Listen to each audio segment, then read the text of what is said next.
నమస్తే. శ్రీమాత్రే నమః. శ్రీ గురుభ్యో నమః. ఆదిత్యాయ సోమాయ మంగళాయ బుధాయ చ గురు శుక్రు శనిభ్యశ్చ రాహవే కేతవే నమః. మనకి త్వరలో మార్చి 29వ తారీఖు అమావాస్యయుక్త షష్టగ్రహ కూటమి అనేది సంభవించబోతోంది.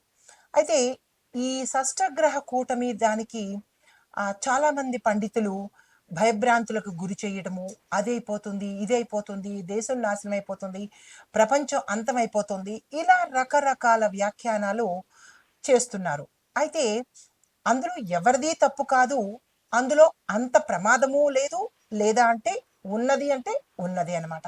అయితే దాని గురించి పూర్తి విశ్లేషణతో భయానికి గురి కాకుండా మీకు సమన్వయంగా సమగ్రంగా విశ్లేషణ అందిస్తాను.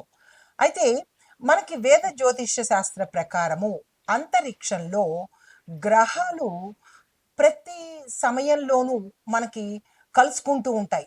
కొన్ని కూటమిగా కలుస్తాయి, కొన్ని రెండేసి కలుస్తాయి, ఇలాగా వాటి వాటి గమనంలో కలుసుకుంటూ ఉంటాయి. అయితే కొన్ని సంవత్సరాల తరువాత మాత్రమే, అంటే కొన్ని 5 సంవత్సరాలకి, 6 సంవత్సరాలకి, విశేషించి 7 సంవత్సరాలకి, ఇలాగా ఒకే దారిలో 6 కలవడము, 8 కలవడము, ఇట్లా గ్రహాలు మీట్ అవుతూ ఉంటాయన్నమాట. ఈ సమయాన్ని అంటే ఒక్కొక్క గ్రహము ఒక్కొక్క ఫలితాన్ని ఇస్తూ ఉంటుంది.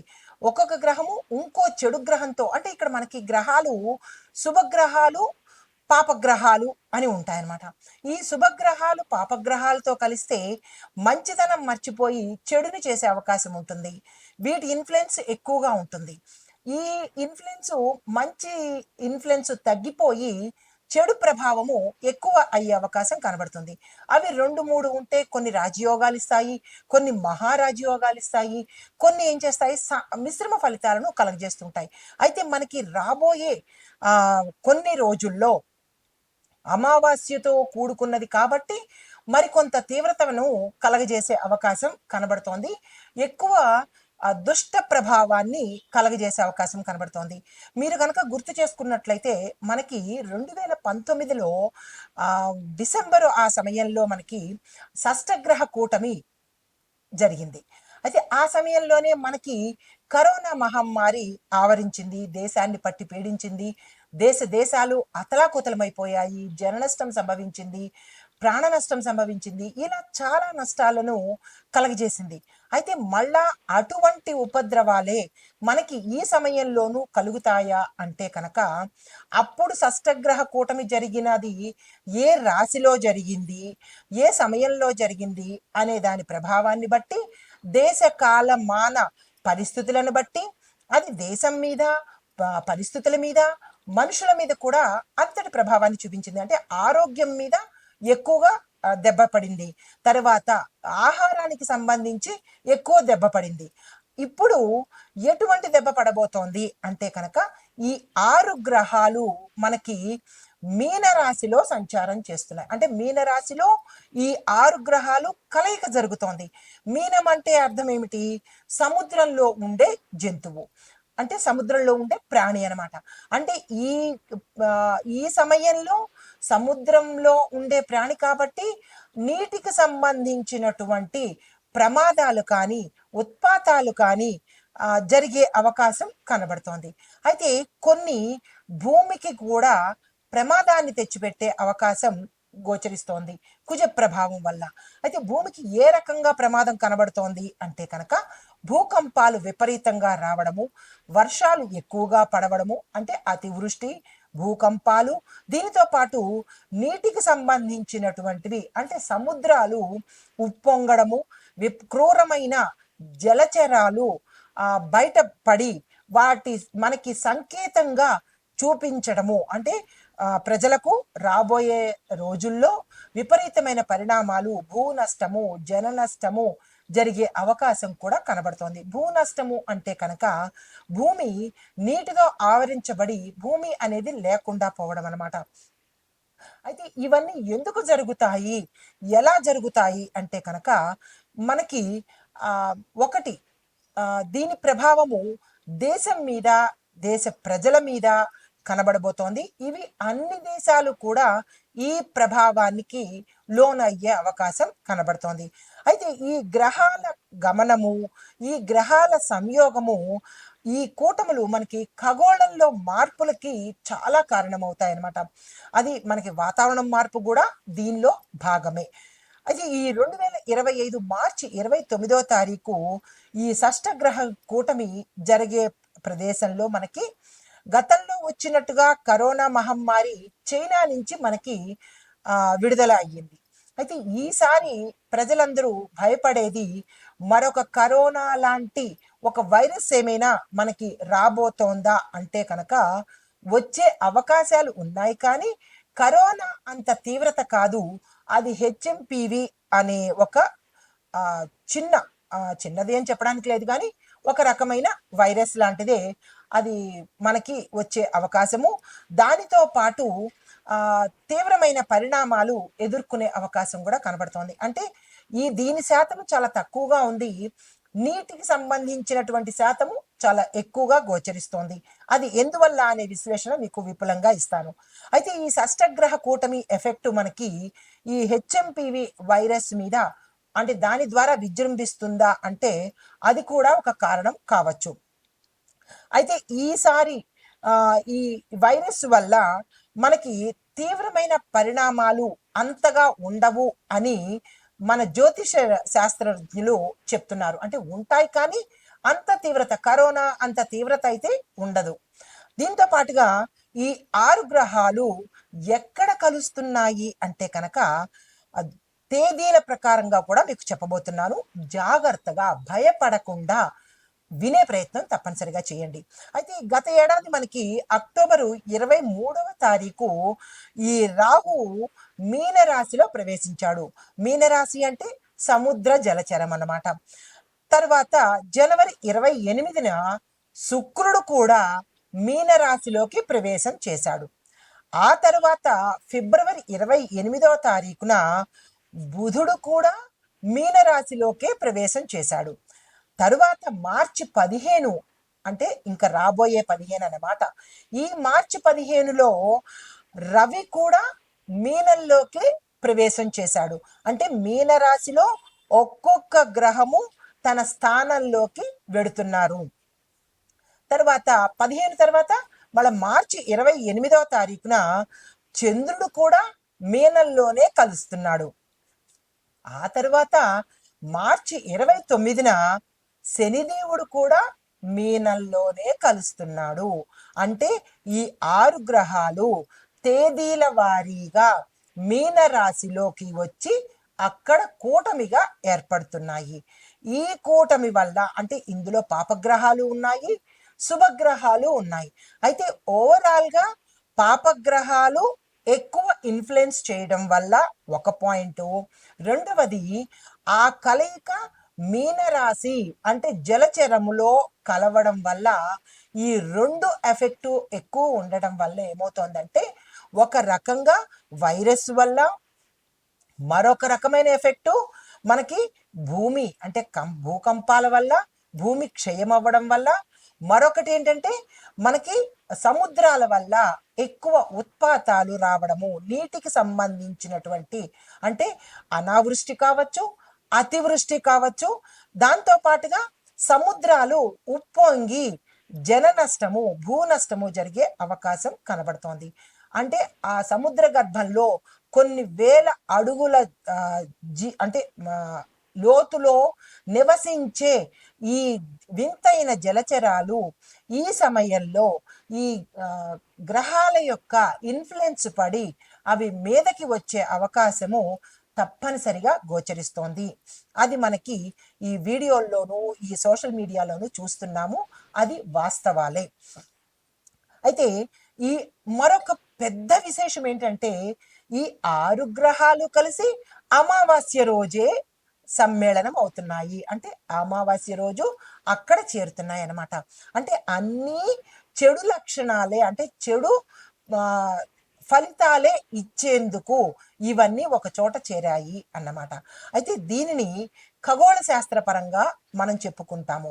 అయితే మామూలుగా కనుక చూసినట్టయితే అంటే మనం నిత్య జీవితంలో కనుక చూసుకున్నట్టయితే మనిషి ప్రకృతికి, దైవానికి చాలా హాని తలపెడుతున్నాడు.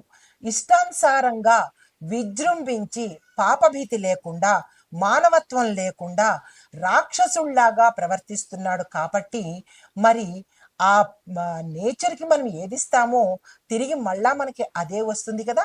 నేచర్ని ఇష్టానుసారంగా పాడు చేస్తున్నాడు, మానవత్వం మర్చిపోతున్నాడు, రాక్షసుల్లాగా విజృంభిస్తున్నాడు కాబట్టి దేవాలయాలు తగలబెట్టడము, దేవాలయాలు విగ్రహాలు దొంగిలించడము, దేవాలయాల్ని ధ్వంసం చేయడము, ఇలాంటి వికృతమైన చేష్టలు చేస్తున్నప్పుడు ఎంతవరకు సహనం ఉంటుంది? భగవంతుడికైనా సహనం అనేది చాలా తక్కువ ఉంటుంది. ఎందుకు అంటే కొంతవరకు భరిస్తారు. అది దాటిన తర్వాత ఎవరైనా తిరిగి అది ఇచ్చే ప్రయత్నమే చేస్తారు. చాలా చాలా గుర్తుపెట్టుకోవాలి. ఇది కఠినంగా ఉన్నప్పటికీ మనిషి రాక్షసుల్లా అవుతున్నాడు కాబట్టి ఆ రాక్షసుణ్ణి నాశనం చేయడానికి ఈ షష్టగ్రహ కూటమి రూపంలో గ్రహాలన్నీ కట్టకట్టుకుని మానవ నాశనానికే వస్తున్నాయి. చాలా జాగ్రత్తగా ఉండాలి. మీరు ఏమనుకున్నా పర్వాలేదు, మన చేసిన తప్పిదమే మనకి తిరిగి రివర్స్లో వస్తోంది. ఇక నుంచైనా మనిషిగా బ్రతికే ప్రయత్నం తప్పనిసరిగా ప్రతి ఒక్కళ్ళము చేద్దాము. అయితే దీంతో పాటు మీనరాశిలో రాహువు, బుధుడు, శుక్రుడు, సూర్యుడు, చంద్రుడు, శని ఈ 6 గ్రహాలు సంయోగం చెందడం వల్ల మేషాది ద్వాదశ రాశుల వారికి మే 31 వరకు అంటే ఈ ప్రభావం ఎప్పటి వరకు ఉంటుంది, ఈ వినాశనం ఎప్పటి వరకు ఉంటుంది అంటే తప్పనిసరిగా మనకి మే 31 వరకు మనం అనుభవించి తీరవలసిందే. ఇందులో రెమెడీలు లేవు, పరిష్కారాలు లేవు, పరిహారాలు కూడా లేవు. అంటే దీన్ని మనం తప్పనిసరిగా అనుభవించవలసిందే. మార్చి 29 నుంచి మే 31 వరకు ప్రతి ఒక్క జీవి వారు చేసిన పాపాలకు, వారు చేసిన తప్పిదాలకు మనకి ఈ శిక్షను భగవంతుడు వెయ్యబోతున్నాడు. అయితే దీంతో పాటుగా మరొకటి ఏంటంటే ఈ హెచ్ఎంపివి వైరస్ మీద మనము అంతగా ఆందోళన చెందవలసిన పని అయితే లేదు. దాని ఎఫెక్ట్ చాలా తక్కువగా ఉండబోతోంది, కానీ ఎఫెక్ట్ అయితే ఉంటుంది. అయితే ఈ షష్టగ్రహ కూటమి ఏర్పడినట్టు గతంలో మహమ్మారి లాగా ఇది అంతగా ప్రభావం చూపించకపోయినప్పటికీ కొంత ప్రభావం చూపిస్తుంది. అది ఏ రాశుల వాళ్ళకి అనేది మనం ముందు నేను చెప్పబోతున్నాను. అయితే ఈ ప్రతికూల ప్రభావాలు వచ్చినప్పుడు మరి తప్పు చేసినప్పుడు మంచి వాళ్ళ కూడా ఆ ఎఫెక్ట్ పడుతుంది. చెడ్డవాడి పక్కన ఉన్నప్పుడు మంచివాడు కూడా నాశనం అవుతాడు. కాబట్టి ఈ మానవత్వం లేని రాక్షసుల మధ్య మానవత్వం ఉన్న మనుషులం కూడా బతుకుతున్నాం కాబట్టి ఆ ఇంపాక్ట్ మనం కూడా తీసుకోవాలి. కాబట్టి దానికి తగ్గ పరిహారాలను ఇప్పుడు ఒక్కొక్కటిగా మీకు చెప్పబోతున్నాను.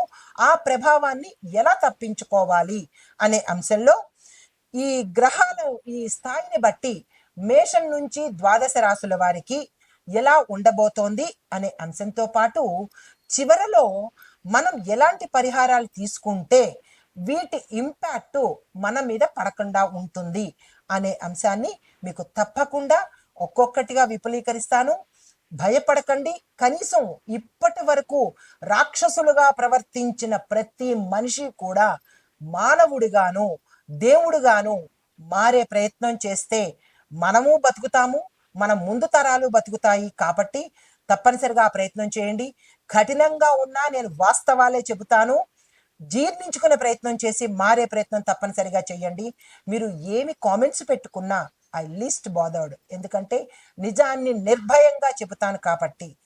అయితే ఈ షష్టగ్రహ కూటమి వల్ల 12 రాశుల మీద ఎట్లాంటి ఫలితాలు ఉండబోతున్నాయి? ఒక్కొక్క రాశికి ఒక్కొక్క రకమైన ఫలితాలు వస్తాయి. ఎందుకంటే వాటి ప్రవేశము, వాటి గమనము, వాటి సమయం కూడా తేడాగా ఉంటుంది కాబట్టి. అయితే ఈ షష్టగ్రహ కూటమి 6 రాశుల్లో కలిసి ఉండడం వల్ల విశేషమైన శక్తి సామర్థ్యాలు ఆ జాతకులకు విశేషమైన యోగాన్ని కూడా కలగజేస్తున్నాయి.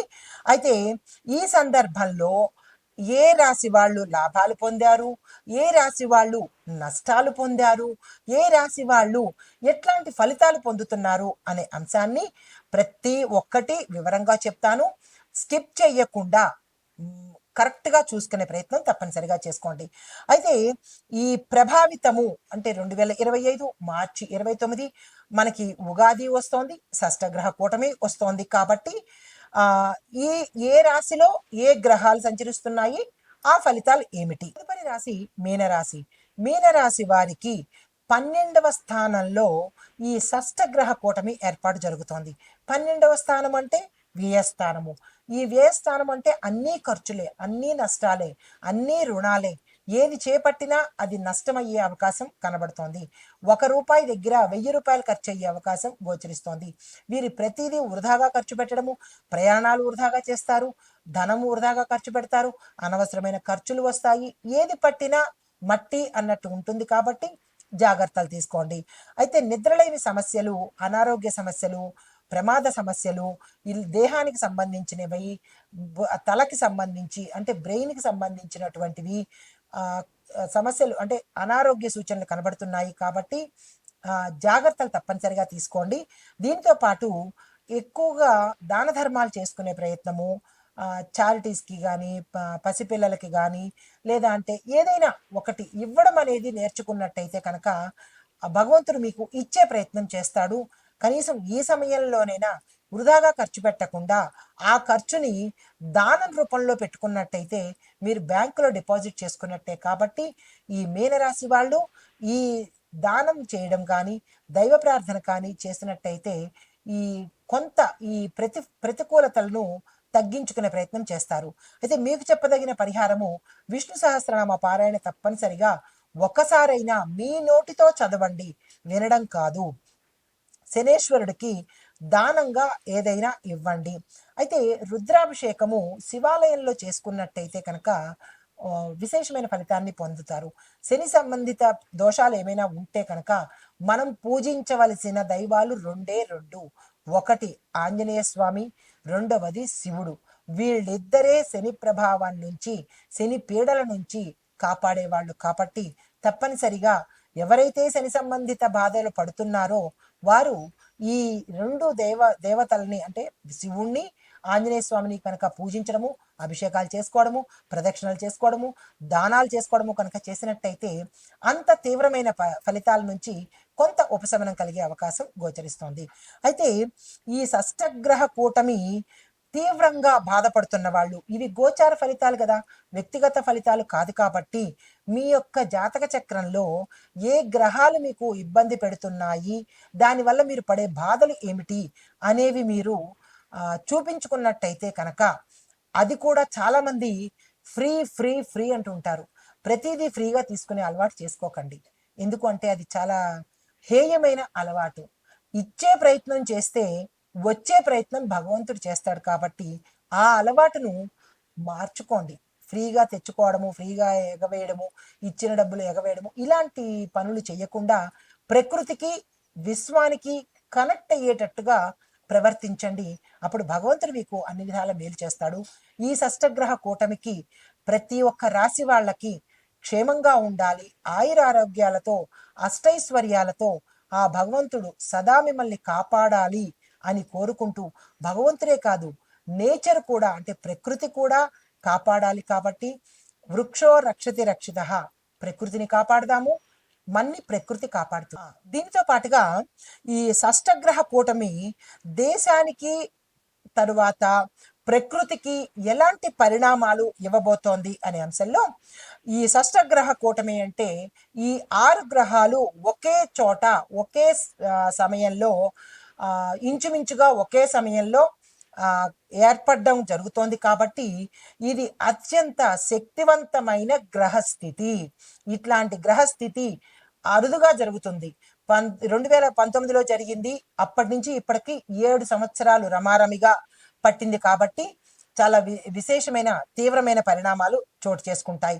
దేశ రాజకీయాలు, ఆర్థిక వ్యవస్థ, ప్రకృతిలో విపరీతమైన మార్పులు, ఊహించనటువంటి పెనుమార్పులు, వాతావరణ పరిస్థితుల మీద ఎక్కువగా ప్రభావాన్ని చూపిస్తుంది. అయితే ఈ గ్రహ కూటమి ఏ రాశిలో ఏర్పడుతోంది, వాటి దృష్టి ప్రభావం ఎలా ఉంటుంది అంటే దేశ రాజకీయాల మీద, పాలకుల మీద, పాలకుల కీలక నిర్ణయాల మీద ప్రభావం చూపిస్తుంది. రాజకీయ నాయకులు చాలా జాగ్రత్త, తస్మాత్ జాగ్రత్త. కొన్ని ప్రభుత్వ విధానాల్లో పెద్ద పెద్ద మార్పులు కూడా చోటు చేసుకునేవి, ఆశ్చర్యకరమైన మార్పులు కూడా చోటు చేసుకుంటాయి. తర్వాత అధికారము, శక్తి అంటే వాటి యొక్క పదవుల కోసము విపరీతమైన పోరాటాలు, మరణాలు జరిగే అవకాశము, అంటే కొట్టుకునే పరిస్థితి కనబడుతోంది. అంటే ప్రజల్ని పరిపాలించడం మర్చిపోయి ఈ కొట్టుకోవడాలు, పదవుల కోసం పాకులాడ్డాలు, పదవుల కోసం ఎటువంటి ప్రయత్నాలైనా చేయడాలు జరుగుతాయి. అల్లకల్లోల పరిస్థితి. కొందరు ప్రముఖ రాజకీయ నాయకులకు చాలా సంక్షోభ పరిస్థితి ఏర్పడుతుంది. వారికి పదవి ఉంటుందా ఊడుతుందా అనేటువంటి మానసిక వేదన కలిగే అవకాశము. కొన్ని రాష్ట్రాల్లో అస్థిరత, దాంతోపాటు ఆందోళనలు చెలరేగుతాయి. ప్రజల మధ్య, రాజకీయ నాయకుల మధ్య విపరీతమైన ఆందోళనలు, తగాదాలు, కొట్టుకోవడాలు, ఇలాంటివన్నీ ప్రజల నిరసనలు జరుగుతాయి. తరువాత కూటమిగా ఉన్న ప్రభుత్వం ఉన్న ప్రాంతాల్లో అంతర్యుద్ధాలు జరిగే అవకాశం కనబడుతోంది. బయటికి కనిపించని ఇంటర్నల్గా కొన్ని రాజకీయ యుద్ధాలు జరుగుతాయి. ఆ పరిణామాలు కూడా ఈ సమయంలో చోటు చేసుకుంటాయి. దీనికి పరిహారం ఏమిటి అంటే కనుక, దేశ శాంతి, రాజకీయం స్థిరంగా ఉండేందుకు శాంతి యజ్ఞాలు మన రాజకీయ నాయకులు జరిపించాలి, తప్పదు. గోసేవలు చేసుకోవాలి. అధికారంలో ఉన్న నేతలు దొంగాటలు, అక్రమాలు మానుకొని ప్రజాసేవ మీద కనుక దృష్టి పెట్టినట్టయితే ఒకంత మంచి జరిగే అవకాశం కనబడుతోంది. అయితే తరువాత రెండో పాయింట్, ఆర్థిక వ్యవస్థ మీద ఎలా పడుతుంది అంటే కనుక, స్టాక్ మార్కెట్లో ఊహించని మార్పులు జరుగుతాయి. అనుకోని లాభాలు, నష్టాలు రెండు ఉంటాయి. బంగారము, వెండి, లోహాలలో ధరలు హెచ్చు తగ్గులుగా ఉంటాయి. ఒకసారి ఒక ధర, రెండోసారి ఇంకొక ధర, అంటే తగ్గడము, ఎక్కడము. దీనివల్ల ఏమవుతుందంటే మార్కెట్ అస్తవ్యస్తమైపోతుంది.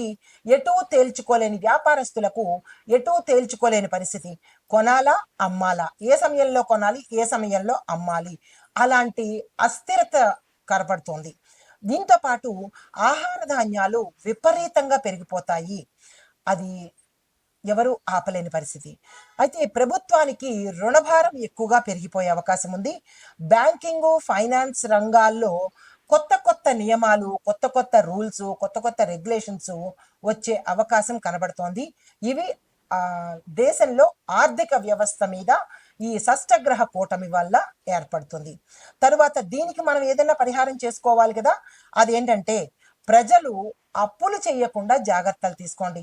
చీటికి మాటికి క్రెడిట్ కార్డులు ఉన్నాయి కదా, మాకు యాప్ల్లో రుణాలు ఇస్తున్నారు కదా అని చెప్పి ఇష్టానుసారంగా అప్పులు చేసి తర్వాత మీరు తిప్పలు పడతారు, దేశాన్ని నష్టపరుస్తారు. తీర్చలేక మీరు సూసైడ్లు చేసుకోవడమో, ఉర్లు వేసుకోవడమో, లేదా దేశాలు విడిచి పారిపోవడమో, ఇలాంటి అవస్థలు మనకు అవసరమా? అప్పులు చేయకుండా ఉన్న దాంతోనే సర్దుకునే ప్రయత్నం ప్రజలు చెయ్యాలి. ఇది కఠినంగా ఉన్న వాస్తవము. పెట్టుబడులు పెట్టే ముందు మాత్రం చాలా జాగ్రత్తల నిర్ణయాలు తీసుకోండి. తరువాత ప్రకృతిలో ఎలాంటి మార్పులు వస్తాయి, ఇది మూడో అంశము. ప్రకృతిలో మార్పులు వాతావరణంలో ఎలా ఉండబోతోంది అంటే భూకంపాలు, సునామీలు, తుఫాన్లు వచ్చే అవకాశం చాలా ఎక్కువగా కనపడుతోంది. కొందరు ప్రాంతాల్లో తీవ్రమైన, అంటే కొన్ని ప్రాంతాల్లో తీవ్రమైన వర్షపాతము, మరికొన్ని ప్రాంతాల్లో గడ్డ కట్టించే చలి ఎదుర్కొనే అవకాశము గోచరిస్తోంది. ఏదైనా అతివృష్టి, అనావృష్టి ప్రజలకు ప్రమాదమే. అగ్నిపర్వతాలు విస్ఫోటనం చెందుతాయి. భూకంపాల ప్రభావము చాలా ఎక్కువగా కనబడుతోంది. మానవ తప్పిదాలతో కనపడే విపత్తులు ఇవన్నీ మనం తెచ్చుకున్నవే. ఇష్టానుసారం కల్తీలు, ఏది పడితే అది కల్తీలు, ప్లాస్టిక్లను వాడేయడము, ప్రతిదీ కల్తీనే. మనం చేసిన దానికి మనమే అనుభవించాలి తప్ప ఇంకొక మార్గం లేదు. రసాయనాల కాలుష్యము, దానితో పాటు ప్రమాదకరమైన ప్రాజెక్టులు మీ లాభం కోసం దేశంలో ప్రజల్ని చంపుతున్నారు కాబట్టి మీరు కూడా అనుభవించి తీరవలసిందే. ఇలాంటివన్నీ పెరిగే అవకాశం కనబడుతోంది. దీనికి పరిహారము ప్రకృతి దేవతలను శాంతిపరిచే పూజలు తప్పనిసరిగా మనస్ఫూర్తిగా చేసుకోండి. చెట్లు నరికేయడము మానేయాలి. మీరు ఇళ్ళు కట్టుకోవడం కోసం రియల్ ఎస్టేట్ వాళ్ళు భూములను ఇష్టానుసారంగా రైతుల్ని మోసం చేసి, వాళ్ళకు డబ్బాసి చూపించి చెట్లు కొట్టేసి వాళ్ళని మోసం చేసేసి ఇటుకల మీద ఇటుకలు పేర్చి కడుతున్నారు. ఆ ఇటుకల్లో ఇటుకలు పేర్చి ఎవరు మింగడానికి, ఎవరు తినడానికి, అందులో కూర్చుని అనుభవించే యోగం ఎవరికైనా ఉందా? కట్టేస్తున్నారు, ఇళ్ళు కట్టేస్తున్నారు, అమ్మేస్తున్నారు. నిలబడి నీళ్లు తాగే యోగ్యత, నిమిషం కూర్చుని ఒక ముద్ద మింగే యోగ్యత లేనప్పుడు ఎందుకు ఇట్లాంటి ప్రకృతి వైపరీత్యాలు చేస్తున్నారు? ఇక నుంచైనా చెట్లు నరకడం మానండి. పర్యావరణ పరిరక్షణ తప్పనిసరిగా చేపట్టాలి. అయితే 4వ అంశము వ్యవసాయం మీద, జల వనరుల మీద ఎలా పడుతోంది అంటే కనుక కొన్ని ప్రాంతాల్లో నీటి కొరత చాలా ఎక్కువగా ఉంటుంది. మనం ఇష్టానుసారంగా నీటిని వదిలేస్తున్నాము, ఇళ్లలో ట్యాపులు వదిలేస్తున్నాము. మరి ప్రకృతి రుణం తీర్చుకోవాలి కదా. ఎడారీకరణ అంటే ఎక్కువగా ఎండిపోతుంది భూమి. తర్వాత మరొక వైపు అనేక ప్రాంతాల్లో అధిక వర్షపాతము, వరదలు ఎక్కువగా వస్తాయి. తర్వాత రైతులకు అనుకూలంగా ప్రభుత్వము కొత్త నిర్ణయాలైతే తీసుకుంటారు, కానీ అవి అమలు పరిచే అవకాశము అస్సలు కనపడదు. కానీ కొన్ని విధానాలు అసలు రూపుమాసిపోయే అవకాశం కూడా గోచరిస్తోంది.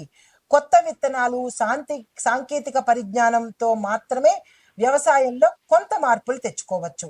అయితే వీటికి చెప్పదగిన పరిహారము, రైతులు నదీ తీర ప్రాంతాల్లో సాగుకు చాలా జాగ్రత్తగా వెళ్ళండి. వర్షాధార సాగుకు ప్రణాళికలు ఇప్పటి నుంచే సిద్ధం చేసుకోండి. తర్వాత వ్యవసాయ దేవతలకు అంటే వన దేవతలకు, భూమాతకు తప్పనిసరిగా పూజలు చేసుకోండి. నేను ప్రతి అంశంలోనూ భూమి పూజ చేసుకోండి, రైతులు జాగ్రత్తగా ఉండండి అని హెచ్చరిస్తూనే ఉంటా. మీరు గమనించారో లేదో నాకు తెలియదు, కానీ భూమాత పూజ చేసుకోండి అని రైతులకు హెచ్చరిస్తూనే ఉంటా. అది ఇప్పుడు సమయం ఆసన్నమైంది. అప్పుడు నెగ్లెక్ట్ చేసినా, అప్పుడు విస్మరించినా ఇప్పుడు తప్పక చేయవలసిన పరిస్థితి. తరువాత వైద్య రంగం మీద ఎలా పడుతోంది అంటే వైద్యము, ఆరోగ్యం మీద. వైరస్లు, అంటువ్యాధులు వల్ల ప్రజలు చనిపోయే అవకాశం గోచరిస్తోంది. దానితో పాటు ఆరోగ్య రంగంలో సాంకేతిక పురోగతి కనబడుతోంది. కొత్త మందులు కనిపెడతారు. కొత్త మందులు అయితే కనిపెడతారు, వాటి మీద ప్రయోగం ఎవరి మీద చేస్తారు? మళ్ళా మనుషుల మీదే చేస్తారు. జాగ్రత్త వహించండి. మానసిక ఒత్తిడి, డిప్రెషన్లోకి వెళ్ళిపోతారు. డబ్బులు రావు, ఇల్లు కట్టేస్తున్నారు, డబ్బులు రావు, మళ్ళా ఏమవుతుంది? అధిక డిప్రెషన్. ఆ డిప్రెషన్ మళ్ళా చావుకి కారణము. దీనికి తగ్గ పరిహారము, ప్రజలు వ్యక్తిగత ఆరోగ్యాన్ని ఎక్కడ పడితే అక్కడ తినేయకుండా ఫాస్ట్ ఫుడ్లు, ఈజీ ఫుడ్లు, స్లో ఫుడ్లు, ఇలాంటి ఫుడ్ల మీద పడిపోకండి. రోడ్డు మీద అమ్మే ఫుడ్ల మీద పడిపోకండి. మీ ఆరోగ్యం మీరు జాగ్రత్త పెట్టుకోండి. ముందు డాక్టర్ల కొరత కూడా వస్తుంది, సరి అయిన వైద్యం ఉండదు. మీరు తిన్నందుకు మీరే అనుభవించవలసిన పరిస్థితి, ఆకస్మికంగా చచ్చే పరిస్థితి వస్తుంది. కాబట్టి జాగ్రత్తలు తీసుకోండి. అంటే ఆహారం మీద పట్టు పెట్టుకోండి, నియంత్రణ పెట్టుకోండి. జొమాటోలు, టమాటోలు అంటే ఆర్డర్లు పెట్టేసి వాళ్ళు ఏం ఫుడ్ చేస్తున్నారో మీకు తెలియదు, తెచ్చేసుకుంటారు, ప్యాకెట్లు ఓపెన్ చేస్తారు, తినేస్తారు, అనారోగ్యం పాలవుతారు. ఒక్క డాక్టరు అందుబాటులోకి ఉండరు. మన ఆరోగ్యము, మన చావుని మనమే కొనుక్కుంటున్నాము ఆన్లైన్లో. జాగ్రత్తలు తీసుకోండి. అయితే యోగా చేయండి, ఆహారం మీద నియంత్రణ పెట్టుకోండి, మానసిక ఆరోగ్యాన్ని తప్పనిసరిగా అలవాటు చేసుకోండి. అయితే ప్రపంచ రాజకీయాల మీద ఎలా ఉండబోతోంది అంటే దేశ రాజకీయం మీద చెప్పుకున్నాము. ఇప్పుడు ప్రపంచ రాజకీయం మీద కొన్ని దేశాల్లో యుద్ధం తథ్యం, యుద్ధాలు వస్తాయి.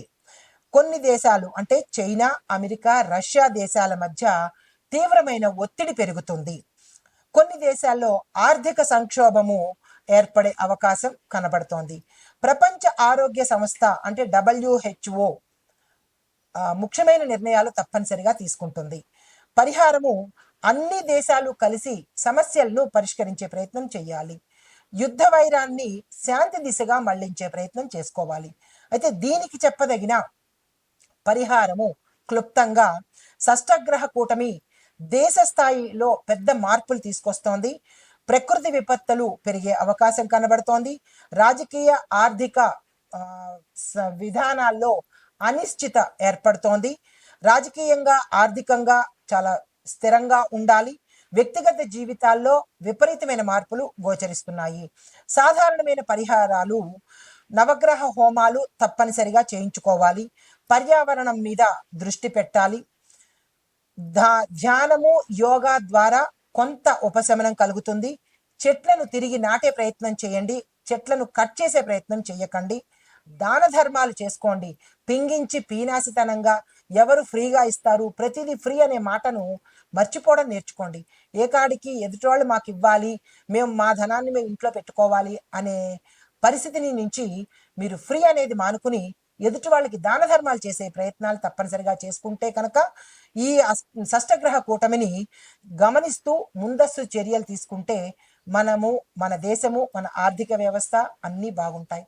నమస్తే.